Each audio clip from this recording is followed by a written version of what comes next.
How you doing? I'm Dantes Dean from Salisbury University, and I'm here to cover up the life of Whitney M. Young. Whitney M. Young Jr. was born on July 31st, 1921, in Lincoln Ridge, Kentucky.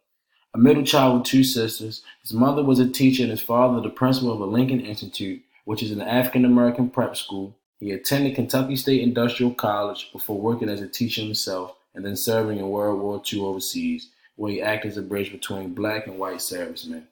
Here to your left, we have an image of Whitney's old home in Lincoln Ridge, Kentucky.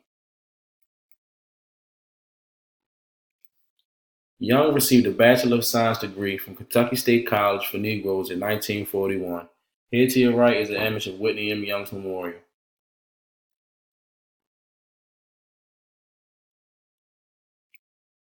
Young joined the Army Specialist Training Program and was assigned to a road construction crew composed entirely of black soldiers led by Southern white officers. He was promoted from private to first sergeant 3 weeks after joining his unit.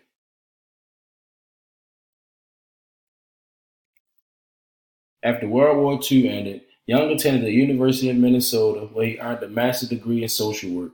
He was hired to lecture at the university after his graduation.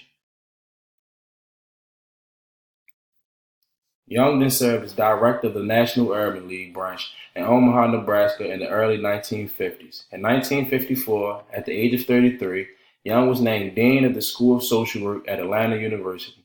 Young became active in the Atlanta National Association for the Advancement of the Colored People, NAACP, and in 1960 was elected president of the Georgia NAACP.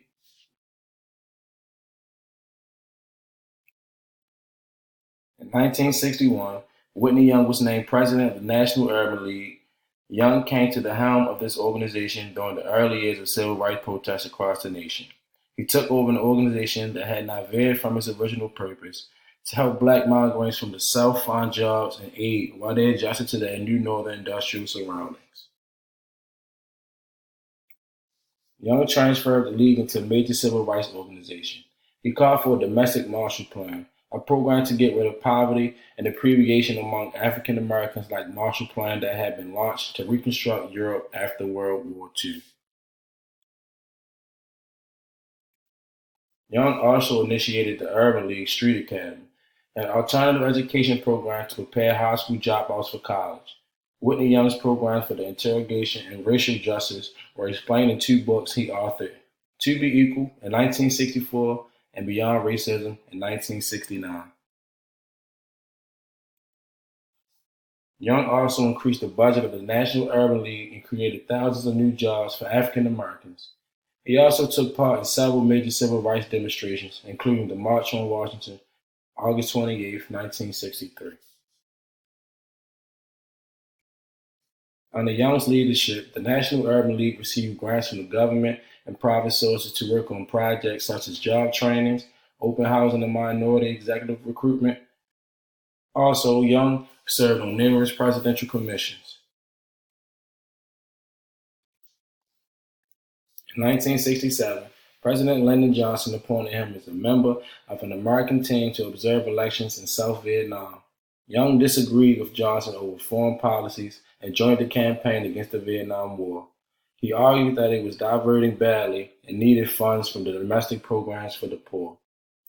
Here's a quote from Whitney M. Young: "It is better to be prepared for an opportunity and not have one than to have an opportunity and not be prepared."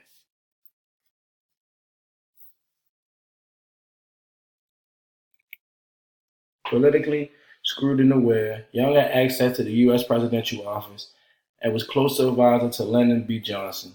Young became known for his domestic Marshall Plan, which was thought to have helped shape the president's policies, and received the Presidential Medal of Freedom in 1968. After visiting troops in the Vietnam War, which he eventually publicity opposed, Young established a Veteran Affairs Department for the League. He was also a writer, having penned the books To Be Equal in 1964 and Beyond Racism, Building Up an Open Society in 1969, as well as a popular syndicated newspaper column. His wife was also an author, writing books for children. With the advent of Black Power movement, Young was often seen as too conservative and constantly of his views by more militant factions. Yet, he did adopt the New Thrust program in the late 1960s, which focused on the direct economic empowerment and actualization of Aryan communities. Whitney M. Young died on March 11, 1971, at the age of 49, while attending a conference in Lagos, Nigeria. He is believed to have drowned while swimming at a beach. Biographies on the leader's life include Whitney M. Young Jr. and the Struggle for Civil Rights in 1989 by Nancy Weaves and Militant Midair. The life of Whitney M. Young.